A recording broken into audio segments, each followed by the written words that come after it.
నేను ఇదే వేదిక పైన ఈరోజు ఒకప్పుడు ఈ వేదిక చాలా పెద్దగా అనిపించేది నాకు. మన సైజు పెరగటం వల్ల, పార్టీ సైజు పెరగటం వల్ల ఈరోజు ఈ వేదిక చాలా చిన్నదైపోయింది. ఇదివరకు ఇదే హాల్ చాలా పెద్దగా అనిపించేది నాకు.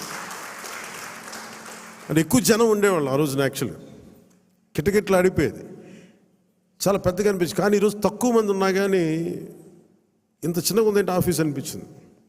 అంటే నాకు అనిపించింది ఏంటంటే, మనకు సాధించిన విజయం ఈ ఆఫీస్ కూడా సరిపోవట్లేదు. ఇది ప్రత్యేకంగా మనం సాధించిన విజయం చాలా గొప్ప విజయం. అది ఇదే మనం దెబ్బతిన్న మన పరాజయం కానీ, మనం తిన్న దెబ్బలు కానీ ఇంకెవరన్నా తగిలిండుంటే కనీసం ఒక పక్షం రోజులు కూడా నడిపేవారా అని అనిపిస్తుంది. మీరు చూశారు, ఒక రాష్ట్రానికి ముఖ్యమంత్రిగా చేసిన వ్యక్తి ఓడిపోగానే అసెంబ్లీలు కూడా లేకుండా వెళ్ళిపోయారు. అంటే ఓటమి అంత భయపడద్దు మనిషిని. అలాంటిది మనకి ఎంత జనబలం ఉండి ఒక్క సీటు కూడా గెలుచుకోలేని పరిస్థితుల్లో ఏదో ఒకటి వస్తే ఆ వ్యక్తిని వాళ్ళు తీసుకెళ్ళిపోయి, అలాంటి పార్టీకి 100% మనం స్ట్రైకింగ్ రేట్తో కొట్టడం చాలా చాలా అద్భుతమైన విషయం. 21 ఒకలా చూస్తే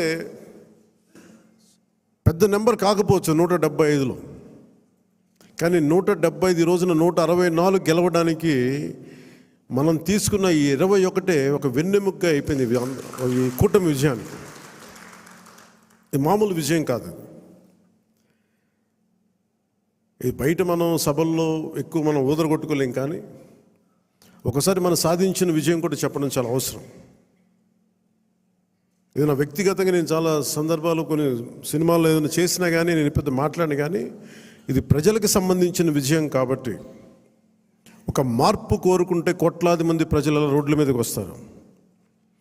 మనం చూసాం ఎంత నలిగిపోయామో మనందరం. ఇందాక పెద్దలు మనోహర్ గారు చెప్తున్నట్టుగా రోడ్డు మీదకి రావాలంటే భయపడిన సంవత్సరాలు అవన్నీ. ఒక పోస్ట్ పెట్టాలంటే భయం అందరికీ. ఏదైనా మాట్లాడి ఒక అభిప్రాయం చెప్పాలంటే భయం.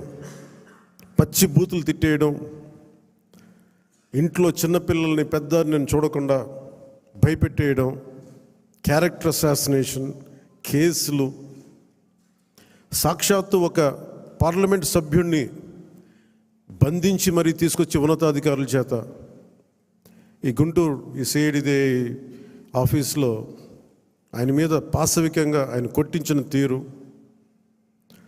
4 దశాబ్దాలు సుదీర్ఘమైన అనుభవం ఉన్న ముఖ్యమంత్రిని కూడా, ముఖ్యమంత్రిగా చేసిన వ్యక్తిని కూడా, ప్రస్తుతం ముఖ్యమంత్రిగా ఉన్న శ్రీ నారా చంద్రబాబు నాయుడు గారిని కూడా జైల్లో పెట్టి 53-54 రోజులు అలాంటి భయభ్రాంతులు చేసిన ప్రభుత్వం.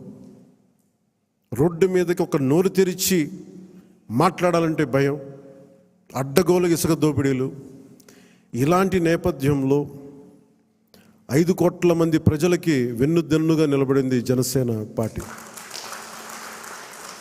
రోడ్ల మీదకి రావాలంటే భయం వచ్చింది. ఈరోజు మనకి 100% ఎందుకు వచ్చింది అంటే, 5 కోట్ల మంది ప్రజలకి గుండెల్లో ధైర్యం నూరిపోసాం. మనం దెబ్బలు తిన్నాం మనందరం.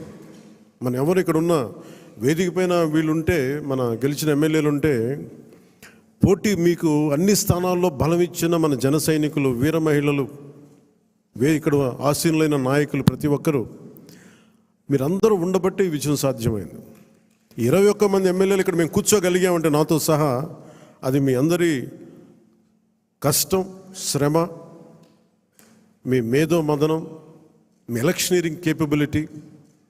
జన సైనికులు అసలు పోటీ చేయని చోట్ల, మనం పోటీ చేసిన చోట్ల జన సైనికులు చేశారు, వీర మహిళలు చేశారంటే అదొక మన కోసం చేశారు అనుకోవచ్చు. కానీ మన పోటీ చేయని చోట, మనం పోటీ చెయ్యని మిగతా 160 మన మిగతా అన్ని చోట్ల అసలు ఎలా నిలబడ్డారు కూటమికి, తెలుగుదేశానికి కానీ భారతీయ జనతా పార్టీ కంటే నాకు నిజంగా చాలా చాలా ఆనందం వేసింది. అలాంటి జన సైనికులకి, వీర మహిళలకి చేతులెత్తి మీ అందరికీ మనస్ఫూర్తిగా మీకు నమస్కరిస్తున్నాను.